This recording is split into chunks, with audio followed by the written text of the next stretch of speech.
الحمد لله نحمده ونستعينه ونستغفره ونؤمن به ونتوكل عليه ونعوذ بالله من شرور أنفسنا ومن سيئات أعمالنا من يهده الله فلا مضل له ومن يضلله فلا هادي له ونشهد أن لا إله إلا الله وحده لا شريك له ونشهد أن سيدنا ومولانا محمدا عبده ورسوله أما بعد میرے محترم دوستو اور عزیز سامعین گرام، شعبان کا مہینہ چل رہا ہے اور شعبان کے مہینے کے اندر ایک رات آتی ہے نصف شعبان کی، جسے شب بارات کہتے ہیں۔ شب بارات کے اندر لوگوں کی مختلف رائے ہے۔ ایک طبقہ تو ایسا ہے جس نے شب بارات کی فضیلت کا سرے سے ہی انکار کر دیا اور شب بارات کی فضیلت کے قائل نہیں۔ دوسرا طبقہ یہ ہے کہ شب بارات کی فضیلت کے قائل بھی ہیں، لیکن شب بارات کی فضیلت کے ساتھ ساتھ وہ بدعات کا شکار ہو گئے اور انہوں نے وہ فضیلت اس درجے میں مان لی کہ اپنی طرف سے مختلف قسم کی عبادتیں شروع کر دیں۔ جہاں تک تعلق ہے شب بارات کے صحیح ہونے کا، تو پہلی بات تو یہ ذہن نشین فرما لیجئے کہ شب بارات کی فضیلت نبی اکرم صلی اللہ علیہ وسلم سے ثابت ہے۔ پیارے پیغمبر صلی اللہ علیہ وسلم کے 10 صحابہ شب بارات کی فضیلت کے حوالے سے روایت نقل کرتے ہیں۔ 10 صحابہ سے روایت منقول ہے جو شب بارات کی فضیلت کے حق میں ہے، اور حضرات صحابہ کرام رضوان اللہ تعالی علیہم اجمعین کے زمانے میں، تابعین اور تبع تابعین کے زمانے میں اس رات کی فضیلت رہی، اس رات کی اہمیت رہی۔ اس رات میں یہ خیر القرون کا جو زمانہ ہے، اس زمانے کے اندر لوگ عبادتیں کرتے رہے، لیکن میرے دوستو وہ عبادت کس درجے کی ہو، عبادت کیسی ہونی چاہیے، اس مسئلے کو بھی سمجھنے کی ضرورت ہے۔ آج کل جو ہماری نوعیت ہے وہ نوعیت یہ بن چکی ہے کہ شب بارات کے اندر ہم رات جاگ کر گزارتے ہیں، ہم مساجد کے اندر آ جاتے ہیں اور مساجد کے اندر نوافل کی جماعتیں ہوتی ہیں۔ بسا اوقات بعض لوگ شب بارات کے حوالے سے یہ کہہ بیٹھتے ہیں کہ بھائی فلاں فلاں نماز اس صورت کے ساتھ اس طریقے کے مطابق پڑھی جائے تو اللہ بخشش اور مغفرت فرما دیتے ہیں۔ اس مسئلے کو اچھی طرح سے ذہن نشین فرما لیجئے، اس کا کوئی ثبوت نہیں ہے، ایسی کوئی نماز نہیں ہے، ایسی کوئی نماز نہیں ہے شب بارات میں۔ ہاں البتہ رہا شب بارات کی عبادت، تو شب بارات کے اندر اپنے گھروں میں نفل عبادت کا اہتمام کیا جائے، اور وہ بھی کس قدر ہو جتنی اللہ تبارک و تعالی نے وسعت اور طاقت دی ہے، اس سے بڑھ کر نہ ہو۔ نوافل اصل گھر میں ادا کرنے کے لیے، فرائض کے لیے مساجد ہیں۔ فرض نماز انسان مسجد میں ادا کرے، اور نوافل انسان گھر میں تنہائی میں خلوت میں ادا کرے۔ اس کی مثال آپ اس طرح سے سمجھیے کہ ایک بادشاہ ہو، اس کا ایک دربار ہے اور وہ اس دربار کے اندر ایک وقت تو ایسا ہے جو تمام مجمع کے آنے کا ہے۔ بادشاہ عمومی مجمع کے ساتھ ملاقات کرتا، عمومی مجمع کے ساتھ ملاقات کرتا، اور ایک وقت بادشاہ کے دربار کا وہ ہے جس میں بادشاہ انفرادی خصوصی ملاقات کرتا ہے۔ جو وقت بادشاہ نے خصوصی انفرادی ملاقات کے لیے رکھا ہوا ہے اور کسی شخص سے کہا کہ انفرادی ملاقات کر لو، خصوصی ملاقات کر لو، اور وہ اس خصوصی ملاقات کے اندر بھی ایک جمع غفیر لے کر چلا جائے، ایک بہت بڑا مجمع لے کر چلا جائے، میرے دوستو یقیناً بادشاہ اس کی اس حرکت سے خوش نہیں ہوگا۔ بادشاہ کہے گا کہ میں نے آپ کو بلایا تھا انفرادی ملاقات کے لیے، خصوصی ملاقات کے لیے، تنہائی کی ملاقات کے لیے، تاکہ کچھ تنہائی میں سرگوشیاں ہو سکیں۔ آپ پورا مجمع لے کر آ گئے۔ بالکل اللہ تبارک و تعالیٰ نے ایک اپنے بندوں سے ملاقات ایسی رکھی ہے جو عمومی ملاقات ہے، جو فرائض نماز کے اندر انسان ادا کرتا ہے۔ عمومی ملاقات اللہ سب سے فرماتا ہے۔ اللہ سے خصوصی ملاقات کا وقت میرے دوستو وہ تنہائی ہے، وہ نوافل ہیں، اور نوافل کب؟ وہ تنہائی میں ادا ہوتی ہے۔ انفرادی عبادت اپنے اپنے گھروں کے اندر کی جائے، انفرادی یہ اللہ سے خصوصی ملاقات کا وقت ہے، خصوصی ملاقات کا وقت۔ باقی مساجد کے اندر آ جانا اور مساجد کے اندر نوافل کی جماعت کرنا یہ جائز نہیں ہے۔ آپ اچھی طرح سے سمجھ لیجئے، علماء احناف کے نزدیک، حنفیوں کے نزدیک، فقہ حنفی کے مطابق نفل نماز کی جماعت کرانا مکروہ تحریمی ہے، مکروہ تحریمی ہے، یہ جائز نہیں ہے۔ آج ہمارے ہاں عام ہوتا چلا جا رہا ہے، کیا صلاۃ التسبیح کی جماعت ہو رہی ہے؟ صلاۃ التسبیح کی جماعت کرانا جائز نہیں ہے، جائز نہیں ہے۔ شب برات کی رات ہے، لہذا مغفرت کی رات ہے، مساجد کے اندر جماعتیں چل رہی ہیں، نوافل کی جماعت جائز نہیں ہے۔ کہتے ہیں صلاۃ التسبیح کا طریقہ نہیں آتا، طریقہ نہیں آتا تو میرے دوستو طریقے کو سیکھا جائے، طریقے کو چھوڑا نہ جائے۔ نہیں آتا سیکھ لیجئے، ایک دفعہ نہیں، دو دفعہ نہیں، 3 مرتبہ، 100 مرتبہ، ایک وقت تو ایسا آئے گا کہ سیکھ جائیں گے، اور نہ سیکھنے والا اس کو تو کبھی بھی نہیں آئے گا۔ تو لہٰذا اس مسئلے کو ذہن نشین فرما لیجئے کہ شب برات کی رات انسان اپنے گھر کے اندر تنہائی میں عبادت کرے، نہ کہ انسان ایسا کر لے کہ پوری جماعت کے ساتھ مسجد میں آ جائے۔ یہ طریقہ درست نہیں ہے، انفرادی عبادت کرے، گھروں کے اندر کرے۔ اس مسئلے کو بھی ذہن نشین فرما لیجئے۔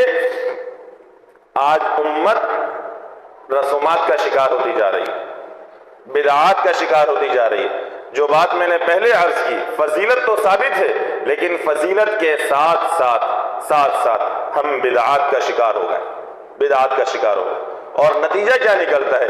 جب کوئی شخص بدعات کا شکار ہو جاتا ہے، دین کے اندر نئی چیزیں لے کر کے آ جاتا ہے، میرے دوستو اس سے فرائض اور واجبات رہ جاتے ہیں، وہ سنتوں کو چھوڑ دیتا ہے، اب بدعات کے پیچھے چل پڑتا ہے۔ بدعات اسے اچھی لگ رہی ہوتی، وہ اسی کو دین سمجھ کے کر رہا ہوتا ہے۔ نتیجہ کیا نکلتا ہے؟ علماء نے فرمایا بدعتی کو توبہ کی توفیق نہیں ملتی۔ ایک گناہگار انسان ہے، گناہ کر رہا ہے، اسے توبہ کی توفیق مل جائے گی، اس لیے کہ اسے معلوم ہے کہ میں گناہ کر رہا ہوں، لیکن بدعتی کو توبہ کی توفیق نہیں ملتی۔ کیوں؟ اس لیے کہ یہ بدعتی اس کو ثواب سمجھ کے کر رہا ہے، نیکی سمجھ کے کر رہا ہے، کام برا ہے، ہونی تو توبہ چاہیے تھی، لیکن یہ اسے نیکی سمجھ رہا ہے، اور نتیجہ کیا نکلتا ہے؟ اس وجہ سے وہ توبہ نہیں کرتا، لہذا توبہ کی توفیق ہی نہیں ملتی، اس کی توبہ سے رہ جاتا ہے۔ تو اس لیے اس مسئلے کو ذہن نشین فرمائیے کہ ہمیں عبادت اس طرح سے کرنی ہے جیسی اللہ کے رسول صلی اللہ علیہ وسلم نے کر کے دکھائی۔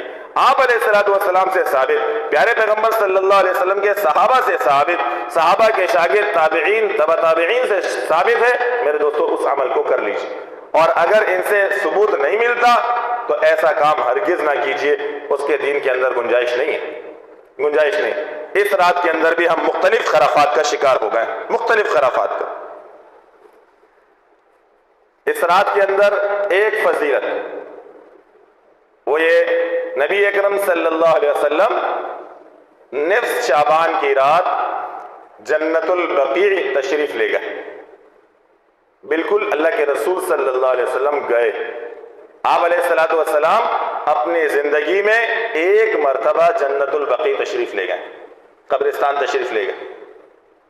لیکن میرے دوستو اس کو بھی سمجھ لیجئے گا، اگر کوئی نبی اکرم صلی اللہ علیہ وسلم کا امتی پیارے پیغمبر صلی اللہ علیہ وسلم کی اتباع کرتے ہوئے ایسا کرتا ہے، باعث اجر و ثواب۔ ایک مرتبہ وہ اپنی زندگی میں قبرستان چلا گیا، اس نے اللہ کے رسول صلی اللہ علیہ وسلم کی اتباع کر دی، لیکن جو نوعیت اس وقت میں ہمیں اپنے قبرستانوں کی نظر آتی ہے، اس سے اجتناب ہی بہتر ہے۔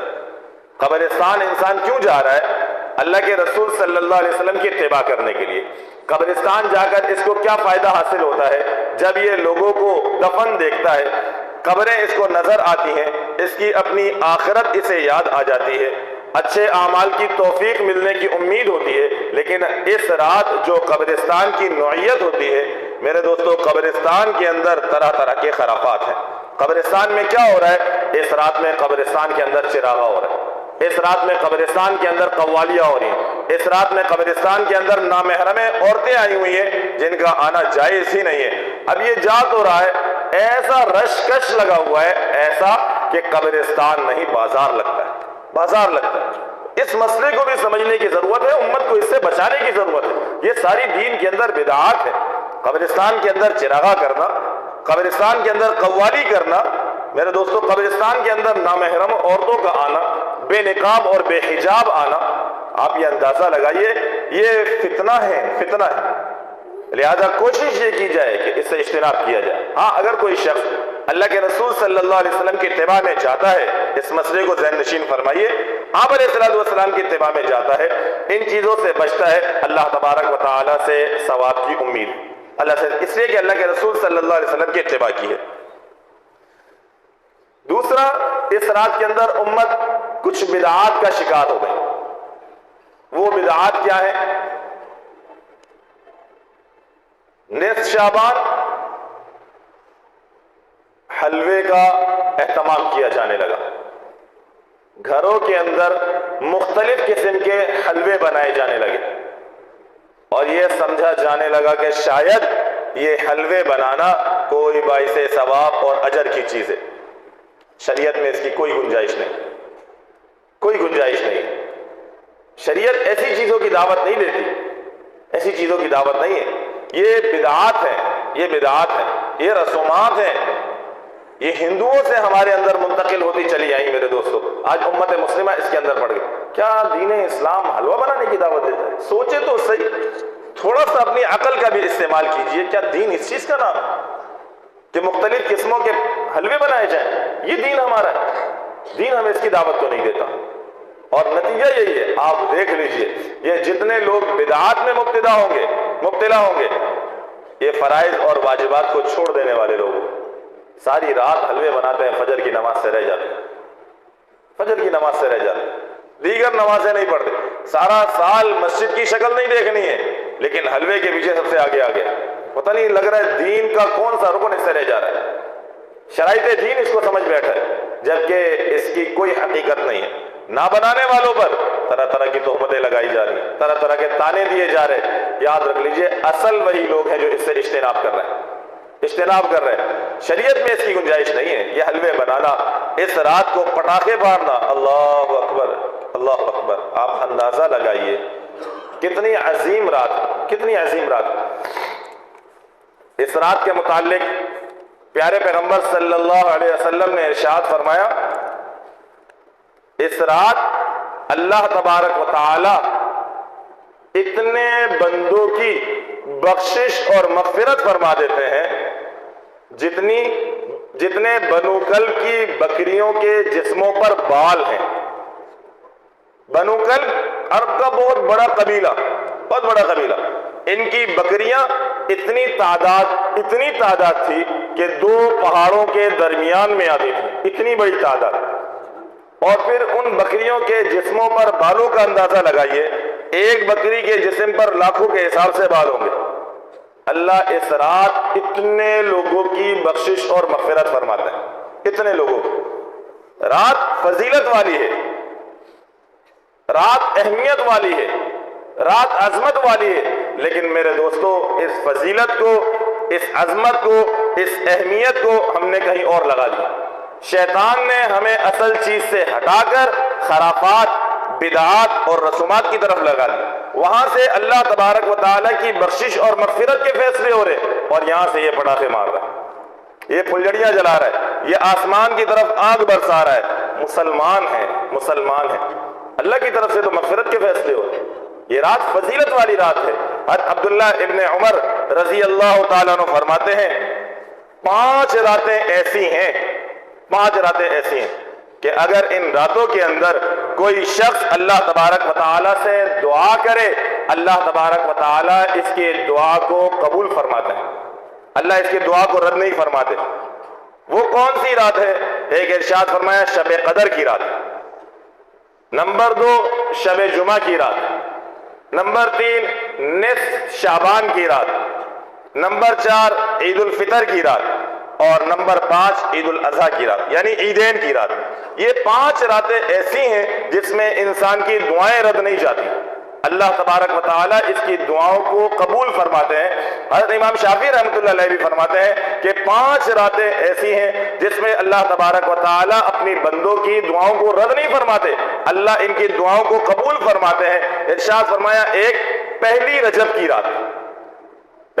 کی رات، اور نمبر 2 شب جمعہ کی رات، نمبر 3 نصف شعبان کی رات، نمبر 4 عید الفطر کی رات، اور نمبر 5 عید الاضحیٰ کی رات، عیدین کی رات۔ ان راتوں میں اللہ تبارک و تعالیٰ اپنے بندوں کی دعاؤں کو قبول فرماتے ہیں۔ نصف شعبان کی رات اللہ تبارک و تعالیٰ اپنے بندوں کی دعاؤں کو قبول فرماتے ہیں۔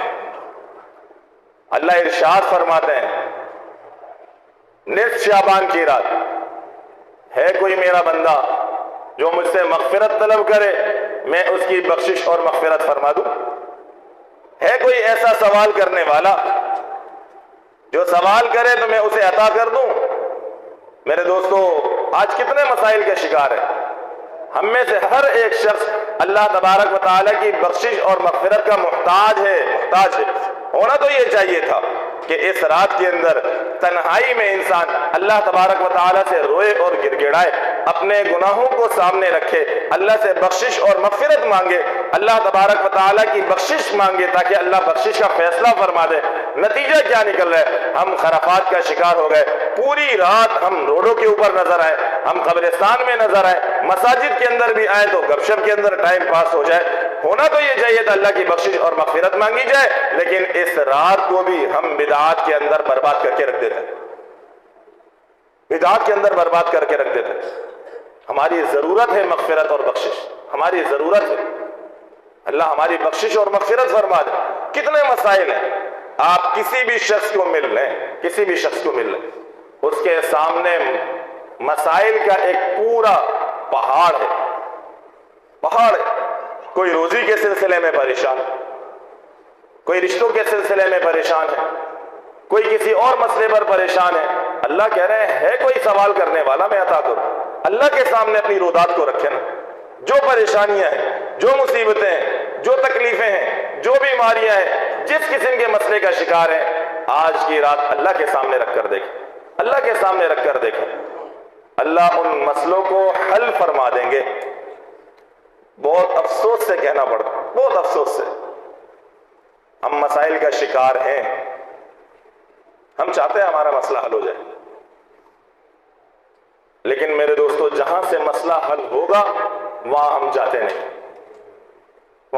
نہیں، اور جہاں ہمارے مسائل کا حل نہیں ہے وہاں ہم بھاگ کر ہم نے اپنے آپ کو تھکا دیا ہے، ہم نے اپنی ایڑیاں گھس دی ہیں، لیکن مسئلے کا حل ہوتا نظر نہیں آتا، اس لیے کہ مسائل کا حل وہاں پر ہو ہی نہیں رہا۔